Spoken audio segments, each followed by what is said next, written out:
everyone, welcome back to my channel. Very excited to share this video with you today because it is part 2 to the video I posted in February, 10 things to stop doing with your nails right now. You guys seem to really enjoy it, and since posting it, you've just shared so many more great ideas and a ton keep coming to mind. So today I thought I would share 10 more things that you should stop doing with your nails right now. Let's jump into it.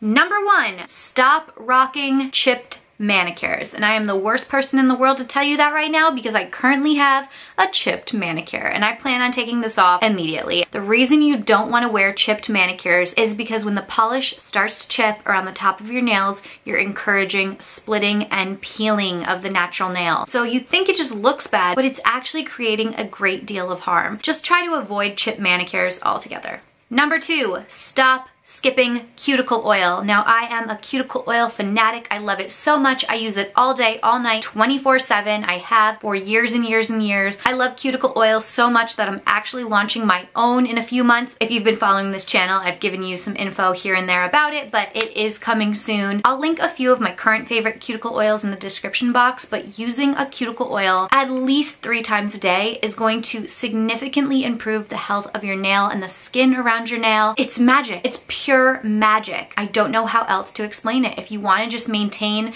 naturally beautiful nails, get yourself a cuticle oil and use it all the time. And if you don't want to buy one yet, wait a couple months and buy mine. It kind of arrived. All right, next up, number 3, stop biting your nails. I can't even believe I'm saying this because I've never bitten my nails, nor can I imagine like what it's like to bite them. I just like hate how that even feels. Stop biting your nails. Not only your fingernails, but your hangnails as well. Bad, bad news. If you want to cut your nails down, trim them, file them. If you have a hangnail, get a cuticle nipper and get rid of it. Don't use your teeth. Just like your nails are not tools, your teeth aren't tools either. And it's something you should avoid at all costs. Next up, stop using acetone to remove regular nail polish. Acetone is obviously a pretty strong solution. It's not the best thing to use on your skin and nails, but it's kind of the only thing to use when we need to remove gel manicures, dip manicures. But there are so many non-acetone that work just as well for regular manicures. So if you can reduce the use of your acetone products and save them exclusively for the removal of those cured manicures. I mean, glitter is tough to remove. I usually use an acetone to remove it.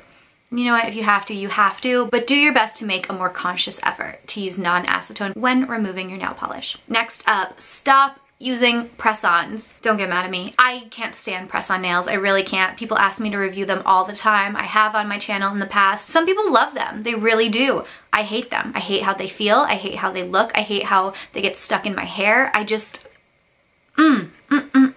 don't love the feel of press-ons. And on top of that, they destroy your nails. No matter what you do, how well you care for them, it's just not the best to glue anything onto your nails. Like, why do they last so long? Because you're using like crazy glue for them to stick. And I'm not saying don't use them ever, swear them off until the end of time, but try not to use them too regularly. Save them for special occasions. And if you're gonna go the press-on route, explore the stickers. The adhesive press-ons are a little more gentle on your fingers. And the last time I reviewed a set, I believe they were the Impress press-ons. There is a video on my channel, I'll link it below. I did not wear them for a very long time and I removed them with absolutely no damage to the nail. So if you're gonna give them a go, I would recommend those, but if you can, stay away from the press-on life. Next up, stop over curing your gel manicures. And I'm actually guilty of this because my gel lamp only has a 2-minute and a 3-minute setting. I recently shared a video with probably one of the best gel lamps on the market right now. And when I upgrade, I'm probably gonna get that one. And it has a few more timed settings, like a 30, 60, 90-second setting. So I wouldn't have to cure my manicures as long. Most coats of gel polish can cure in 30 to 60 seconds. Double check with the products that you're using that you're not leaving your hands in the lamp for too long. It's just not good for our nails. It's not good for the skin on our hands. And it's something that we should be a little more conscious of. Next up, stop buffing the surface of your nails. I don't know why this is a common practice when it comes to manicures. You know, you trim, you file, you shape, and then you buff. No.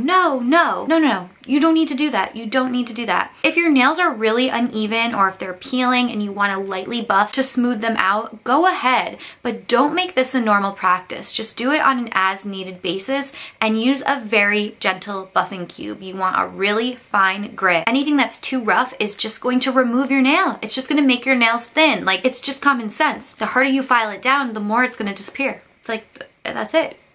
bye-bye. So stop doing that. All right, next up, stop painting your nails when you don't have time. I realize not everyone has all the time in the world. I mean, we all have crazy busy lives, jobs, children, obligations, and we don't have a ton of time to set aside to paint our nails. But if you can, say every Sunday night or, you know, every Tuesday morning, if you know there's a block of time in your life that you can set aside at least an hour to paint your nails, do it. Because when you rush through a manicure, you're more than likely to make a mess and you're more than likely to ruin it in one way or another. And then it just looks bad and then it's gonna bother you. So when I paint my nails, I would say most times I paint them before bed. I only work with fast drying top coats or gel. So my nails usually dry pretty quickly, but I know that at bedtime, after I wash my face, brush my teeth, I get the bed turned down, ready to hop in, everything is plugged in, filled up, put away. Like, I know I have nothing to do but get in bed after that manicure. That's when I choose to paint my nails. I just find that for me, nighttime works best. So I would advise anyone who likes to paint their own nails at home to make sure you have a solid block of uninterrupted time to do so. Might be easier said than done, but just something to think about. All right, number 9, stop using old nail polish. And I'll be the first to say that I probably have more expired nail polishes in my collection than I'm willing to admit because it is a product. It does expire. Beauty products expire. It takes a long time to go through a bottle of nail polish. And when you have like hundreds of bottles of nail polish, like I do, the odds of finishing them to the end are very, very slim. But you also don't want to waste money. You don't want to just throw something away because it's expired. It's not going to kill you. But some lines don't last as well as others. So every so often, probably once a year, I will actually open every single bottle of nail polish that I own. And if it's gloopy, if it's stringy, I chuck it. It's gone, it's done, it's seen its time, it's had its day, and it's gotta go. I recommend that you do the same because not only is it just not good to use, you know, ruined and or expired products, but it's not gonna dry well. It's not gonna apply well. When you work with that gloopy polish, it's just gonna make a mess. So stop using your old nail polish. Okay, my last tip is stop shaking your nail polish before you paint your nails. You know how we like to shake up the bottle to mix it up, especially if it's been sitting and separating for a while? Don't do that. When you shake the bottle, you're just making bubbles. You're making air pockets. You're basically frothing the polish. It's kind of like a coffee. You're frothing it up, you're making it more bubbly, and that's gonna translate on your nails. When you paint that polish, it's gonna be bubbly and it's not gonna dry well. So if you have a polish that is separated or needs to be well mixed before you use it, I'd recommend taking a bottle and rolling it like this between your fingers. This is gonna mix up the product and get it ready to use. Shaking it like this,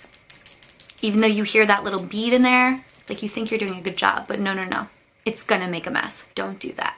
All right, everyone, that was 10 more things you should stop doing with your nails. Continue to leave them in the comments. Any suggestions or recommendations that you have, I find them so interesting, and I am always trying to do things to better take care of my fingernails, and I know you guys are too. If you enjoyed this video, please give it a thumbs up. Subscribe to my channel if you haven't already done so. I'll be sure to leave part 1 in the description box, and if you want a part 3, let me know. But that's it for today. I will see you guys in my next one. Bye.